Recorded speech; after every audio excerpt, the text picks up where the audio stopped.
Idi Amin Dada Umi, also known as Idi Amin, was one of the 20th century's most notorious and divisive leaders. From 1971 to 1979, he served as Uganda's president, and his tenure was marked by brutality, political repression, ethnic persecution, economic mismanagement, and gross human rights violations. Idi Amin, also known as the Butcher of Uganda, is estimated to have killed 200,000 to 400,000 people during his regime. However, his life was more than just a story of terror and tyranny. It was also full of contradictions, charisma, and strategic cunning, which helped him rise from humble beginnings to become a powerful, feared dictator. His legacy is still one of the darkest in African political history. Idi Amin was born in Koboko, northwest Uganda, a British protectorate, in 1925. His exact birth date remains unknown. He was born to a Kakwa father and a Lugbara mother, two ethnic groups from the West Nile region.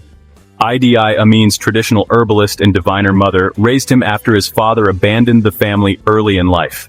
His upbringing was steeped in the traditions and struggles of a marginalized community far from the heart of Ugandan politics.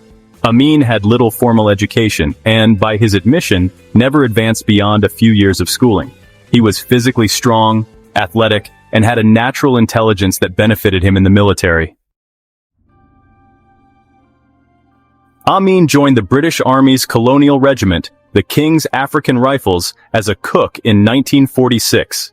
Because of his imposing stature and obedience, he quickly rose through the ranks and was trained as a soldier. His military service included fighting in Kenya's Mau Mau rebellion in the 1950s and serving in Somalia. He developed a reputation as a brutal and loyal enforcer of British colonial rule. By 1961, just before Uganda gained independence, he had advanced to warrant officer, the highest rank an African could achieve in the British colonial army. When Uganda gained independence in 1962, Idi Amin was one of the few Ugandans with military experience, so he was retained in the newly formed Ugandan army, rising to the rank of major and then brigadier. Following independence, Uganda was led by Prime Minister Milton Obote, who began to centralize power and relied more on the military to quell dissent. Amin became one of Obote's closest military allies, and he helped suppress opposition forces and rival political groups. However, by the late 1960s, relations between Obote and Amin had soured. Amin was accused of misappropriating army funds and smuggling ivory and gold from the Congo. Fearful of Amin's growing power, Obote opposed him, but he underestimated Amin's military support. On January 25, 1971, while Obote attended a Commonwealth conference in Singapore, Amin launched a military coup and took power. The coup was quick and relatively bloodless. Amin declared himself president, dissolved parliament, and suspended specific provisions of the constitution. Initially, many Ugandans, as well as the international community, welcomed the coup. Obote's government had grown increasingly authoritarian and corrupt, and Amin, with his friendly public image and military background, was viewed as a welcome change. He pledged to restore democracy, release political prisoners, and hold elections. However, these promises were never kept, and Amin's regime quickly devolved into a brutal dictatorship. Within months of taking power, Amin began purging the army of Obote loyalists, intellectuals, and members of ethnic groups he distrusted, particularly the Acholi and Langi, who had provided the bulk of Obote's support. The purges soon spread beyond the military. Political opponents, journalists, religious leaders, and members of civil society were detained, tortured, or executed. The infamous State Research Bureau and Public Safety Unit were turned into instruments of state terror, operating secret prisons and torture chambers. Bodies were frequently discovered in the Nile River or dumped on the streets as a warning to others. One of Amin's most infamous and impactful decisions was the expulsion of Uganda's Asian community in 1972. At the time, Uganda had a prosperous Asian minority, many of whom were of Indian or Pakistani descent and worked in trade, business, and finance. Amin accused them of economic sabotage and not assimilating into Ugandan society. Claiming divine inspiration from a dream, he issued a decree ordering approximately 50,000 Asians to leave the country within 90 days. Their businesses and properties were confiscated and turned over to Ugandan citizens who lacked the necessary skills and knowledge to manage them. This move, which was popular with some Ugandans at the time, proved to be economically disastrous. Uganda's previously relatively stable economy collapsed as a result. Factories shut down, trade networks collapsed, and inflation skyrocketed. Food shortages and unemployment became commonplace. Internationally, Amin initially maintained relations with Western and Eastern Bloc countries, drawing on Cold War dynamics for support. However, his erratic behavior, human rights violations, and unpredictable foreign policy decisions further isolated him. He changed alliances frequently, at one point cutting ties with Britain and Israel and aligning with Libyan leader Muammar Gaddafi and the Soviet Union. He also sought favor with radical Arab states, and was an outspoken supporter of Palestinian liberation efforts.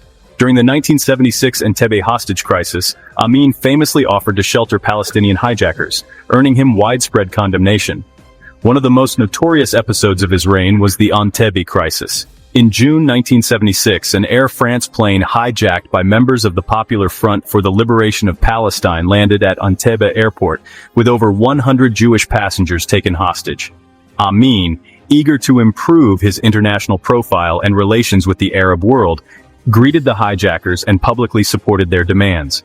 However, on July 4, 1976, Israeli commandos carried out a daring rescue mission. In a stunning operation, they stormed the airport, killed the hijackers, and rescued the majority of the hostages. The raid humiliated Amin and revealed the flaws in his military and intelligence. He reacted furiously, killing several Ugandan officers suspected of involvement and ordering the murder of Dora Bloch, an elderly hostage who had been taken to a hospital during the crisis. Amin's personality cult became increasingly bizarre and grandiose. He bestowed many honors on himself, such as His Excellency President for Life, Field Marshal Al-Haji, Dr. Idi Amin Dada, VC, DSO, MC, Lord of all the beasts of the earth and fishes of the seas, and conqueror of the British Empire in Africa in general, and Uganda in particular. He claimed to be Scotland's uncrowned king, and sent telegrams to Queen Elizabeth II, offering to marry her. He held lavish parades and eccentric ceremonies and frequently appeared in military uniforms wearing medals of his design. His public image alternated between buffoonish and terrifying, making him a target of international ridicule and fear. Behind the scenes, Amin's regime was destroying Uganda. Human rights organizations, journalists, and defectors painted a bleak picture of torture, mass murder, and disappearances. The International Commission of Jurists estimated that over 300,000 people were murdered during his reign. Ethnic and political persecution became a tool for governing. Many of Amin's ministers, generals, and confidants were executed on suspicion of disloyalty. Mismanagement and militarization led to the collapse of the country's institutions, including the judiciary, education, and healthcare. Corruption was rampant, and military officers emerged as the new elite, succeeding the expelled or eliminated entrepreneurial and professional classes. By the late 1970s, Amin had few allies left, and his internal support dwindled. His downfall began with a conflict over the Kagera region near the Uganda-Tanzania border. Ugandan troops invaded Tanzania in late 1978, ostensibly to quell anti-Amin rebels operating there. In response, Tanzanian President Julius Nyerere launched a full-fledged counter-invasion backed by Ugandan exiles and anti-Amin forces. The Uganda-Tanzania War saw the gradual disintegration of Amin's army. Tanzanian forces defeated Ugandan troops due to lacking training, discipline, and morale. Tanzanian forces captured Kampala on April 11, 1979. Amin fled to Libya and Saudi Arabia, where the royal family granted him asylum. Idi Amin lived the rest of his life in exile in Jeddah, Saudi Arabia. Despite numerous efforts by international organizations and victims groups to extradite him and charge him with crimes against humanity, no government was able to bring him to justice. In exile, he lived comfortably, protected by the Saudis while keeping a low profile. He gave occasional interviews and never regretted his actions, insisting that he acted in Uganda's best interests. He died on August 16, 2003, from kidney failure. His death brought an end to one of Africa's bloodiest dictatorships. Idi Amin left a legacy of unrelenting horror and tragedy. His rule left Uganda in economic ruin, torn apart by ethnic conflicts and psychologically scarred. Entire generations grew up in fear, and survivors of his regime still tell stories of torture, loss, and repression. Simultaneously, Amin remains a complex figure.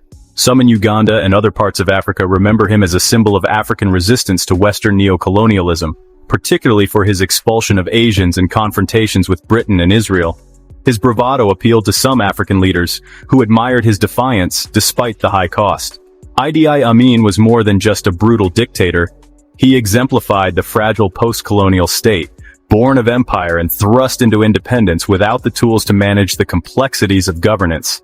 His story highlights the volatility of leadership born from the gun rather than the ballot, as well as the long-term consequences of demagoguery, repression, and militarism.